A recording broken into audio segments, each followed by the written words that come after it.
মোৰ ছাত্ৰ ছাত্ৰীসকল আজি মই তোমালোকৰ ক্লাছ 6ৰ বিজ্ঞানৰ lesson 10 motion and measurement of distance অৰ্থাৎ গতি আৰু দূৰত্বৰ জোখ মাখ এই চেপ্টাৰটোৰ অনুশীলনীত থকা আটাইবোৰ প্ৰশ্নৰ উত্তৰ কৰাই দিম।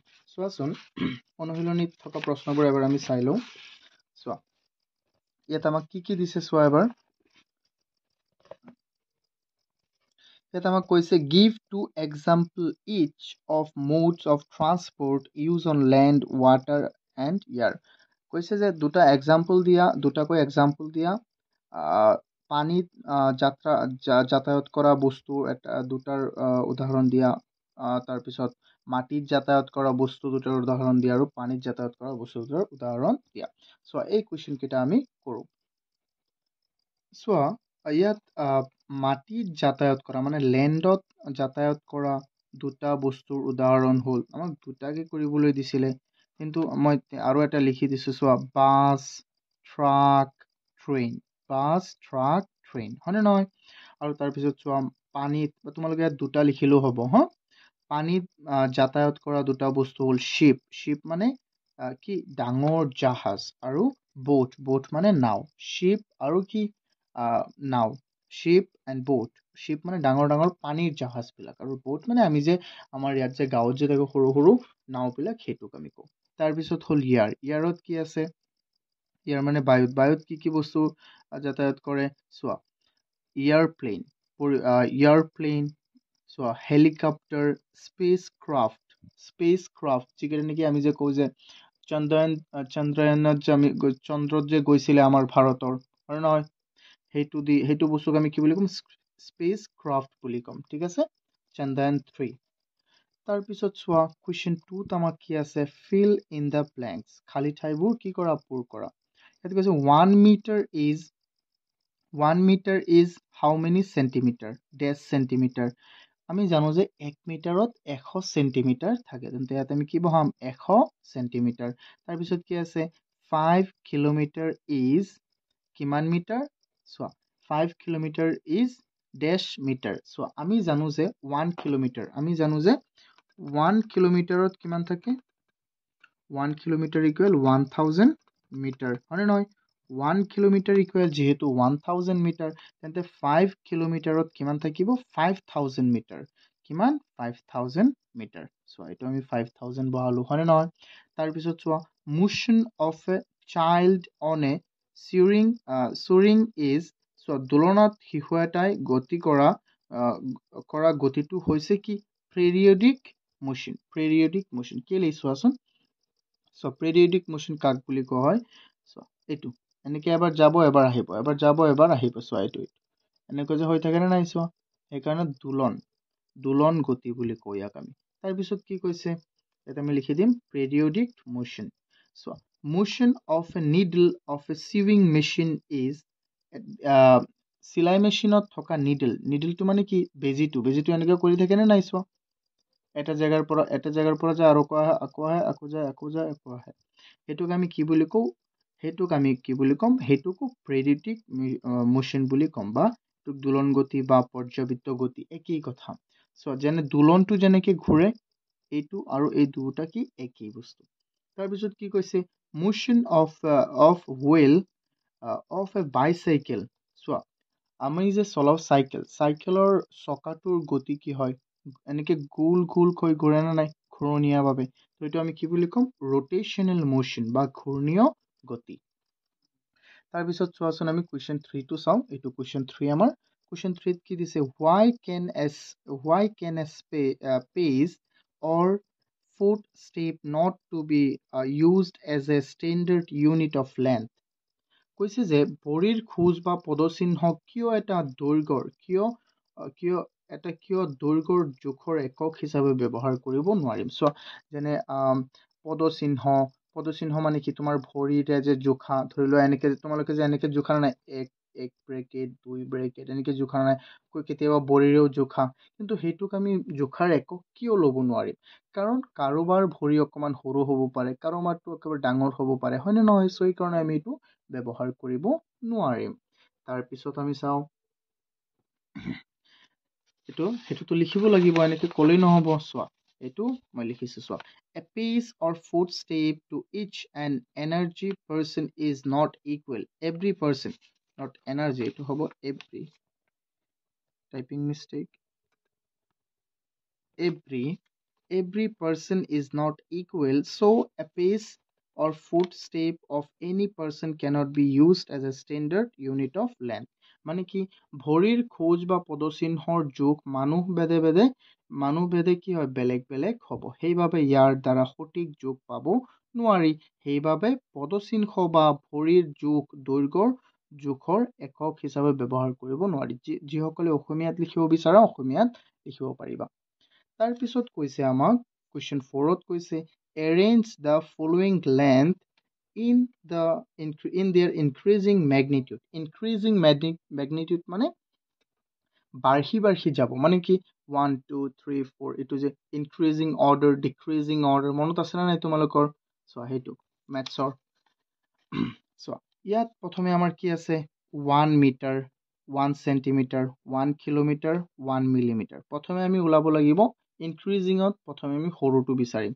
সৰুটো কি হ'ব 1 মিলিমিটাৰ, তাৰপিছত কি হ'ব 1 চেণ্টিমিটাৰ, তাৰপিছত কি হ'ব আকৌ 1 মিটাৰ, তাৰপিছত 1 কিলোমিটাৰ। এতিয়া আমি প্ৰথমে লিখিলোঁ 1 মিলিমিটাৰ, তাৰপিছত 1 চেণ্টিমিটাৰ, তাৰপিছত 1 মিটাৰ, তাৰপিছত 1 কিলোমিটাৰ। এইটো ইনক্ৰিজিং অৰ্ডাৰ। প্ৰথমে মিলিমিটাৰ, তাৰপিছত চেণ্টিমিটাৰ, তাৰপিছত মিটাৰ, তাৰপিছত কিলোমিটাৰ। এতিয়া আমি চাম কুৱেশ্যন 5টো। কুৱেশ্যন 5ত আমাক কি দিছে চোৱা, given the height of a person is 1.65 meter. এজন মানুহৰ উচ্চতা 1.65 metre. Express it in centimeter and millimeter. Express কৰিব লাগে এই উচ্চতাটোক চেণ্টিমিটাৰ আৰু মিলিমিটাৰত। চোৱাচোন আমি চেণ্টিমিটাৰ আৰু মিলিমিটাৰত কেনেকৈ প্ৰকাশ কৰিম। চোৱা আমি জানো যে আমি প্ৰথমে কেইবাটাও বস্তু আমি কৈ লওঁ। চোৱা গিভেনত কি আছে দিয়া আছে, গিভেনত দিয়া আছে মই লিখিছোঁ the height of the person, মানুহজনৰ হাইট কিমান 1.65 মিটাৰ। তাৰপিছত মই লিখিছোঁ উই ন' ডেট, আমি জানো যে 1 মিটাৰ ইকুৱেল 100 চেণ্টিমিটাৰ, হয়নে নহয়? 1 মিটাৰ মানে কি 100 চেণ্টিমিটাৰ। তেন্তে যদি আমি 1.6 মিটাৰ মানে কি হ'ব 1.6 ইনটু 100, তেন্তে ইয়াত দশমিক কেইঘৰ আছে 2 ঘৰ, তেন্তে 100 পূৰণ হৈছে সেইকাৰণে 2 ঘৰ উঠি যাব, এইটো চেণ্টিমিটাৰ হৈ গ'ল। এতিয়া আমাকতো চেণ্টিমিটাৰতে অকল ওলাব কোৱা নাই, আমাক কৈছে মিলিমিটাৰতো ওলাবলৈ। চ' সেইকাৰণে মই কি লিখিম, আকৌ আমি জানো যে 1 মিটাৰ ইকুৱেল 1000 মিলিমিটাৰ, 1000 মিলিমিটাৰ। চ' আকৌ আমি জানো যে 1 মিটাৰ ইকুৱেল কিমান 1000 মিলিমিটাৰ, বা তুমি এনেকৈও লিখিব পাৰিবা যে 1 চেণ্টিমিটাৰ ইকুৱেল 10 মিলিমিটাৰ। এইটোও লিখিলেও হ'লেহেঁতেন, তোমাৰ এটা লিখিলেই হ'ল। চোৱা তাৰপিছত 1.65 মিটাৰ ইকুৱেল 1.65 ইনটু 1000 মিলিমিটাৰ। চ' আনচাৰটো কি হ'ব তেন্তে 1650 মিলিমিটাৰ, অৰ্থাৎ 1650 মিলিমিটাৰ। এইটো হ'ল আমাৰ আনচাৰটো দুটা। এতিয়া চোৱা আমি কুৱেশ্যন 6টোলৈ চাওঁ। কুৱেশ্যন 6টোত কি আছে আমাৰ, চোৱা ইয়াত কৈছে the distance between Radha's home and her school is 3250 metre. ৰাধাৰ স্কুল আৰু তাৰ ঘৰৰ মাজৰ দূৰত্বটো কিমান 3250 মিটাৰ। কৈছে যে express this distance in kilometre. এই ডিষ্টেঞ্চটো আছে মিটাৰত, আমি ওলাব লাগে কিহত কিলোমিটাৰলৈ ওলাব লাগে। ইয়াক আমি কেনেকৈ ওলাম, আমি জানো যে চোৱা প্ৰথমে আমি লিখিলোঁ আমি জানো যে 1 কিলোমিটাৰ ইকুৱেল 1000 মিটাৰ। আমি জানো যে 1 কিলোমিটাৰ মানে কিমান 1000 মিটাৰ। তো সেইকাৰণে লিখিছোঁ চোৱা, তেন্তে এইটো আছে কিহত মিটাৰত, হয় নহয়? সৰু বস্তুটোক আমি ডাঙৰ বস্তুটো ল'ম, সেইকাৰণে কি কৰিব লাগিব হৰণ। চ' আমি লিখিলোঁ চোৱা 1 মিটাৰ ইকুৱেল 1/1000। এইটো মানে কি জানা, এইটো চোৱা এইটো মানে 1/1000 কিলোমিটাৰ। আৰু এতেকে কি হ'ব 3 to 5 মিটাৰটো কি হৈ যাব 3 to 5/1000। এইটোক চোৱা মই তোমালোকে যদি ভালদৰে বুজি পোৱা নাই এইটো মই আকৌ ইয়াত লিখি দিওঁ, এই বস্তুটো এনেকৈ কৰিব পাৰিবা। চ'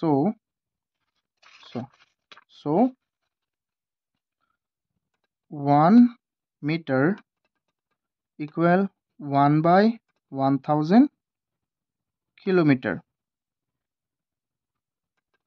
এতেকে 3250 মিটাৰ ইকুৱেল কি হৈ যাব চোৱা 3250 বাই 1000 এন্তে এইটো কিমান হ'ব চোৱা 00 কাটি গ'ল ভালদৰে চোৱা ইয়াত 00 কাটা গ'ল দশমিক ইয়াত আছে তলত এতিয়া 325 বাই 100 এতিয়া দশমিক কেইঘৰ আগত যাব দুঘৰ কিলোমিটাৰ যদি তোমালোকে ইয়াত বুজা নাই তেন্তে এইটো লিখিব পাৰিবা কোনটোৰ সলনি ইয়াৰ পৰা এইটোৰ সলনি তোমালোকে এইটো লিখিব পাৰিবা চোৱা এবাৰ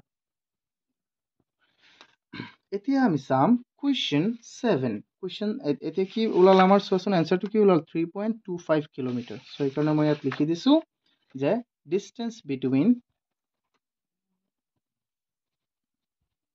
So, মই এখানে লিখিছো distance between Radha's home and her school is 3.250 kilometre বা 0 নিদিলেও হ'ব তাৰ পিছত চোৱা তাত ইয়াত কি কৈছে while measuring the length of a knitting needle মানে কি এটো উন গুঠাৰ হলা যেটো উনত যে এটা যে তোমাৰ নিডল থাকে মানে বেজি যে থাকে হেতুক কৈছে The reading of the scale at one end is 3 centimeter, at the another end is 33.1 centimeter. তাৰ পিছত কি কৈছে what is the length of the needle? So ইয়াত আমাক কৈছে যে উনত যে তোমাৰ লগোৱা থাকে উনত যে এনেকে যে এটা লগোৱা থাকে না নাই বেজি তাৰ এটা মূৰৰ কিমান দৈৰ্ঘ্য কৈছে 3 সেন্টিমিটাৰ আৰু এটা মূৰত কিমান কৈছে তাৰ দৈৰ্ঘ্য আৰু এটা মূৰৰ হৈছে তোমাৰ দৈৰ্ঘ্যটো 33.1 তেন্তে তাৰ মূল দৈৰ্ঘ্যটো কিমান হ'ব মুঠ দৈৰ্ঘ্যটো কিমান হ'ব সো তেন্তে আমি কি কৰিব লাগিব এই 33.1 ৰ পৰা আমি কি মাইনাস কৰিব লাগিব 3 মাইনাস কৰিব লাগিব এটো চোৱাচোন আমি ইয়াত লিখিছো one end of the knitting needle is কিমান 3 centimeter এই হলাডালৰ এটা প্ৰান্তৰ মান 3 centimeter and the other end of the knitting needle is 33.1 centimeter আৰু আনটো প্ৰান্তৰ মান কিমান 33.1 centimeter so the length of the needle is 33.1 minus 3 centimeter অৰ্থাৎ 30 centimeter হ'ব কেনেকে এটো মাইনাস কৰিব লাগিব হয়নে নহয় সো মাইনাস কেনেকে কৰে এটো দেখুৱাই দিও মই 33.1 ৰ পৰা তোমালোকে কি মাইনাস কৰিব লাগিব সো 33.1 ৰ পৰা মাইনাস কৰিবা 3.0 এটো কি হ'ব মাইনাস কৰিলে 1 ৰ পৰা 0 গল থাকিল কিমান 1 দশমিক 3 ৰ পৰা 3 গল 0 আৰু ইয়াত 3 ডাইৰেক্ট আহিবই গল তো হলনে না আনসাৰটো বুজি পাইছা না এতিয়া চোৱা আমি চাম নেক্সট কুৱেশ্যনটো কুৱেশ্যন 8 কুৱেশ্যন 8 ত আমাক কি দিছে write the similarities and difference between the motion of a bicycle and a ceiling fan that has been switched on so কৈছে যে এটা বাইসাইকেলৰ চকাৰ এটা বাইসাইকেলৰ এটা বাইসাইকেল আৰু আন এখন সুইচ অন কৰা ফেন আমাৰ যে আছে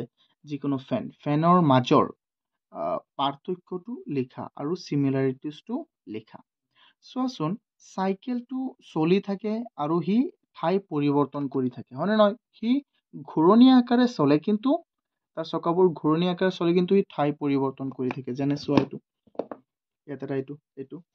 এইটো এনেকে গৈ থাকিব না নাই চোৱা কিন্তু ফেনখন এটা ঠাইতে এনেকে ঘূৰি থাকিব হয়নে নহয় এইটো হল ডিফাৰেন্স তো এইটো আমি লিখিব লাগিব কলেটো নহব সো এই কাৰণে similarities the motion of a cycle and a ceiling fan exhibit a motion on fixed axis but have notation motion কি কৈছে হাদিছলত চলি থকা বাইসাইকেল খনৰ গতি আৰু সিলিং ফেনৰ গতি উভয়ে ঘূৰ্ণীয় গতিত আছে মানে উভয়ে কি কৰে ঘূৰ্ণীয় গতিত ঘূৰে হয়নে নহয় কিন্তু তাৰ পিছত ডিসিমিলাৰিটিজ মানে যেটো নেকি আমাৰ পাৰ্থক্য হেতু কি bicycle moves forward those it show rectilinear motion so কি কৈছে যে বাইসাইকেলখন কি কৰে ঘূৰ্ণীয় গতিত ঘূৰে কিন্তু সি ৰৈখিক গতিতো কি কৰে গতি কৰি থাকে চ' সিটো ঘূৰি আছে কিন্তু গৈ আছে নে নাই আগুৱাই গৈ আছে কিন্তু